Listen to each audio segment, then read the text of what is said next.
Olá pessoal, vamos então dar continuidade às nossas aulas sobre ligações covalentes e mostrar para vocês a estrutura de Lewis, a fórmula eletrônica de alguns íons, né?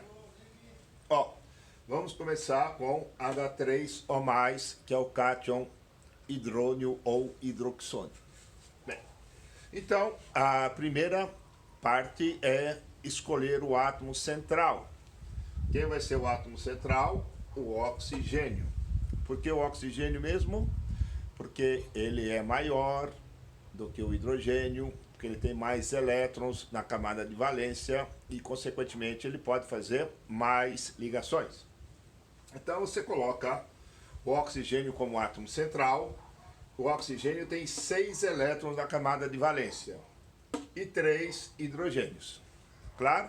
Bom, aí nós vamos pegar um elétron do hidrogênio e um elétron do oxigênio para compartilharmos, para realizarmos a ligação covalente.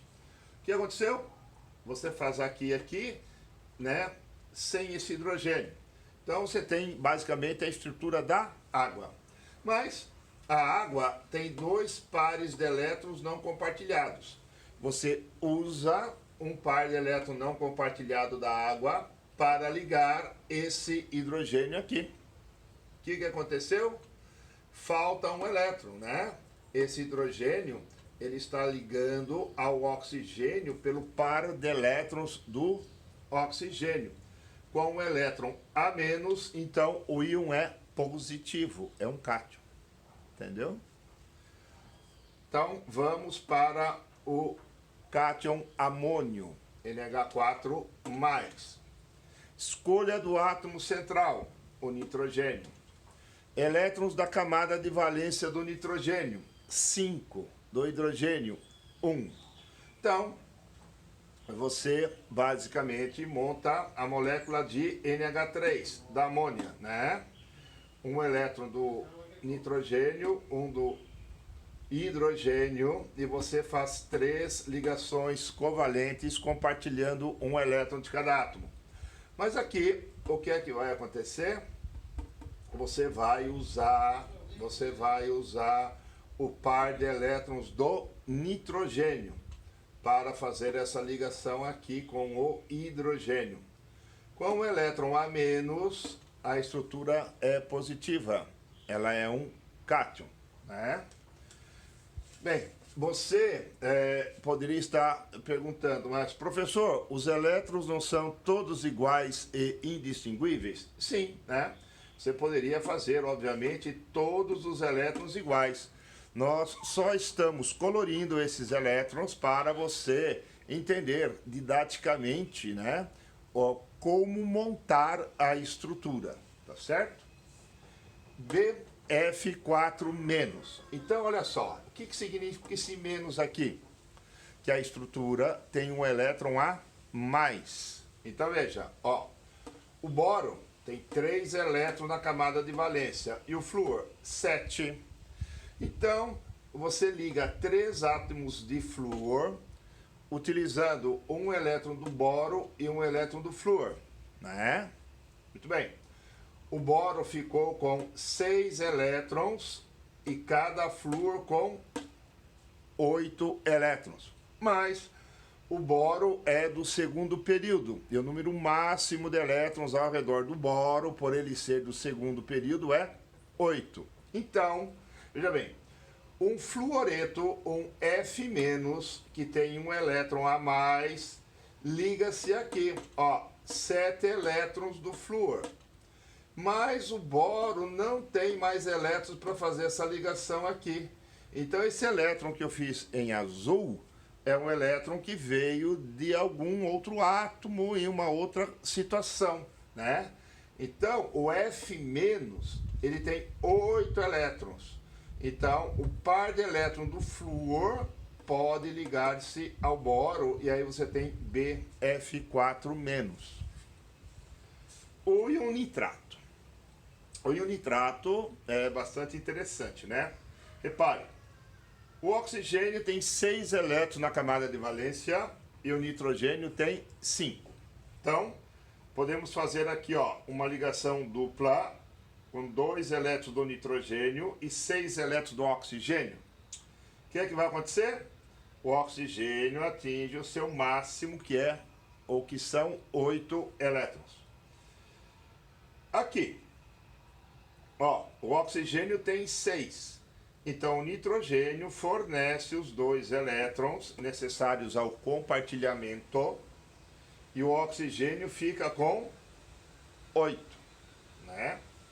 Mas está sobrando um elétron ainda aqui do nitrogênio. Então, nós fazemos uma outra ligação covalente com um elétron do oxigênio e um elétron do nitrogênio.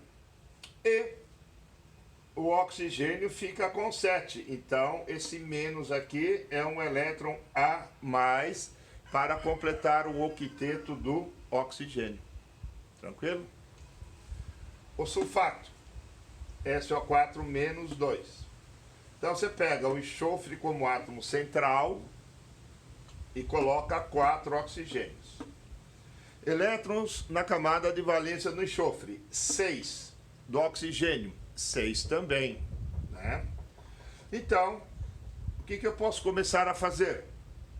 Fazer uma ligação dupla com esse oxigênio, ele fica com 8. Uma ligação dupla com esse oxigênio, ele também atinge o seu máximo, que são 8 elétrons na camada de valência. Bom, usei 4 elétrons do enxofre, mas eu tenho ainda 2. O que posso fazer? Eu pego um elétron do oxigênio, um elétron do enxofre, um elétron do oxigênio, um elétron do enxofre, e esgotamos todos os elétrons do enxofre da camada de valência. Mas falta um elétron para cada oxigênio. Ele é menos 2. Então eu coloco mais um elétron aqui e mais um elétron aqui, simbolizando essa carga negativa do íon sulfato menos 2. O íon fosfato menos 3. Então é análogo ao enxofre, só que é fósforo. O fósforo tem quantos elétrons na camada de valência? 5. O oxigênio, 6. Então o que nós vamos fazer? Uma ligação dupla. Eu vou compartilhar 2 elétrons do oxigênio com 2 elétrons do fósforo. O oxigênio ficou com 8, né? Sim? Agora aqui, ó, eu tenho 3 oxigênios e sobraram 3 elétrons. Então eu pego um elétron do fósforo e um do oxigênio nessas 3 situações. E o oxigênio fica com quanto? 7 elétrons na camada de valência. Falta 1, né, para atingir o octeto dele. Então, o que é essa carguinha menos 3? Significa que a estrutura fosfato tem 3 elétrons a mais. Então, ó, você coloca um elétron aqui, mais um elétron aqui e mais um elétron aqui, né, do fosfato.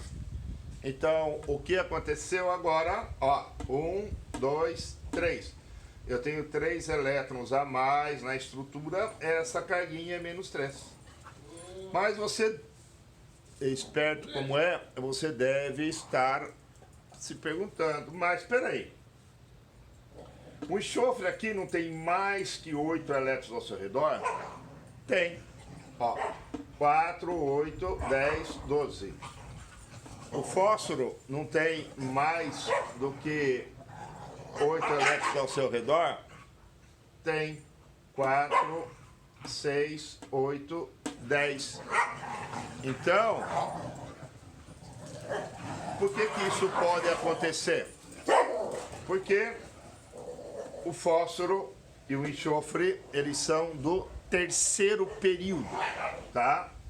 E elementos do terceiro período podem ter ao seu redor mais do que 8 elétrons. Eles necessariamente não obedecem à teoria do octeto. Tá bom? Espero que tenham entendido esses 6 íons. E qualquer dúvida, pode entrar em contato comigo para a gente resolver.